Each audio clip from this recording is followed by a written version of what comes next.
Assalamualaikum warahmatullahi wabarakatuh.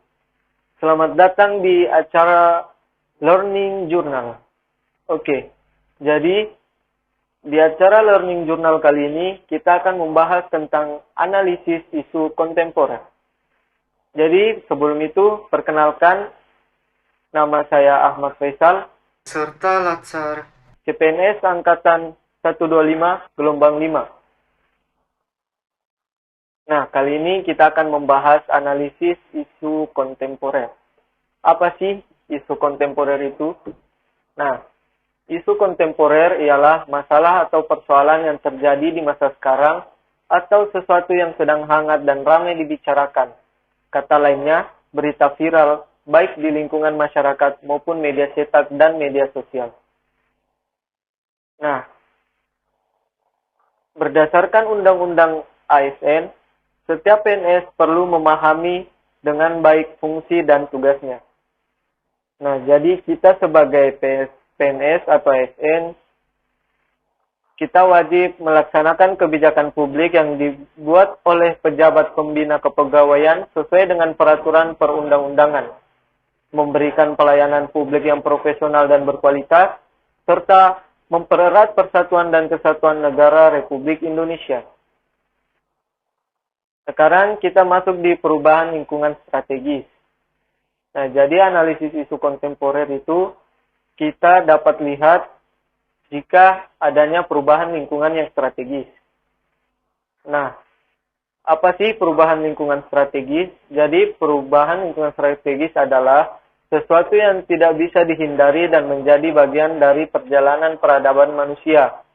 Itu adalah perubahan. Sebelum membahas mengenai perubahan lingkungan strategis, sebaiknya perlu diawali dengan memahami apa itu perubahan dan bagaimana konsep perubahan dimaksud. Ditinjau dari pandangan Uri Bronfenbrenner, Peron NC 2017, ada 4 level lingkungan strategis yang dapat mempengaruhi kesiapan PNS dalam melakukan pekerjaannya sesuai bidang tugas masing-masing, yakni individu, keluarga, masyarakat pada level lokal dan regional, nasional, dan dunia. Modal insani dalam menghadapi perubahan lingkungan strategis. Modal manusia adalah komponen yang sangat penting di dalam organisasi. Manusia dengan segala kemampuannya bila dikerahkan keseluruhannya akan menghasilkan kinerja yang luar biasa. Ada 6 komponen dari modal manusia, yakni 1. Modal intelektual, 2. Modal emosional, 3. Modal sosial, 4. Modal ketabahan, 5. Modal moral, dan 6. Modal kesehatan. Keenam komponen modal manusia ini diharapkan muncul dalam sebuah kinerja sebagai pelayan masyarakat yang baik. Secara umum, isu diartikan sebagai suatu fenomena atau kejadian yang diartikan sebagai masalah, sedangkan menurut Kamus Besar Bahasa Indonesia, isu adalah masalah yang dikedepankan untuk ditanggapi, kabar yang tidak jelas asal-usulnya, dan tidak menjamin kebenarannya, kabar angin desas-desus. Dalam pengertian ini,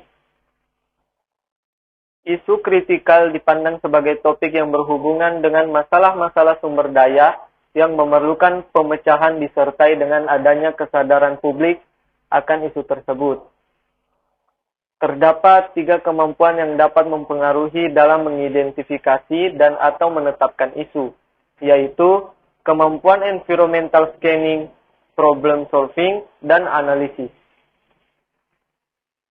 Nah, jadi dalam kita menentukan isu, kita dapat menggunakan alat bantu.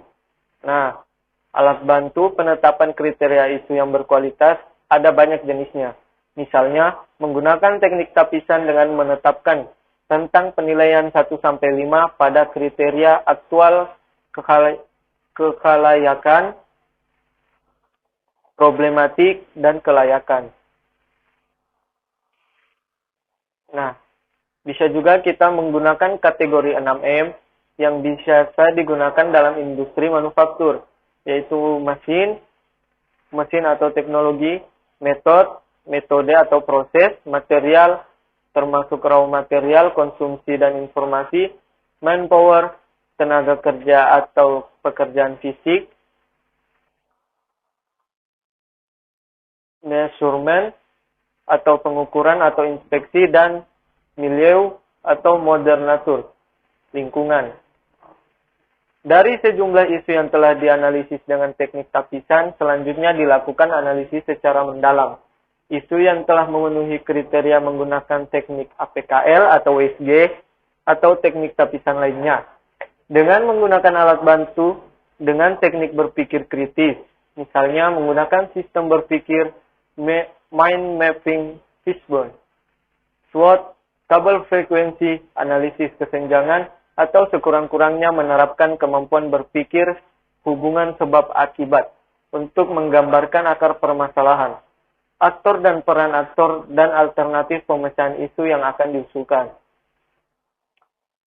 Nah,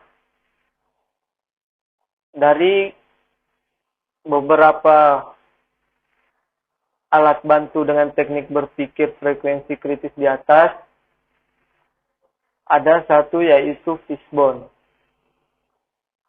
Nah, saya akan menerangkan sedikit fishbone diagram. Apa sih fishbone? Fishbone merupakan diagram tulang ikan. Fishbone diagram akan mengidentifikasi berbagai sebab potensial dari satu efek atau masalah dan menganalisis masalah tersebut melalui sesi brainstorming. Masalah akan dipecah menjadi sejumlah kategori yang berkaitan, mencakup manusia, material, mesin prosedur, kebijakan, dan sebagainya. Setiap kategori mempunyai sebab-sebab yang perlu diuraikan melalui sesi brainstorming. Nah, jadi setelah kita menggunakan teknik analisis tulang ikan atau fishbone, kita akan mendapatkan gagasan kreatif atau judul rancangan aktualisasi kita. Setelah itu, untuk mewujudkan gagasan kreatif tersebut, kegiatan-kegiatan yang akan dilakukan selama masa habituasi sebagai berikut. Contohnya, konsultasi dengan mentor, pimpinan, menyiapkan bahan. Habis menyiapkan bahan, setelah itu bikin apa? Itu tergantung dari diri masing-masing. Dan alurnya harus sesuai sampai evaluasi kegiatan aktualisasi dan aktualisasi Anda berjalan dengan baik dan lancar. Oke, jadi mungkin itu saja yang dapat saya sampaikan pada materi analisis isu kontemporer kali ini. Bila ada salah kata dan kurang, mohon dimaafkan. Terima kasih. Assalamualaikum warahmatullahi wabarakatuh.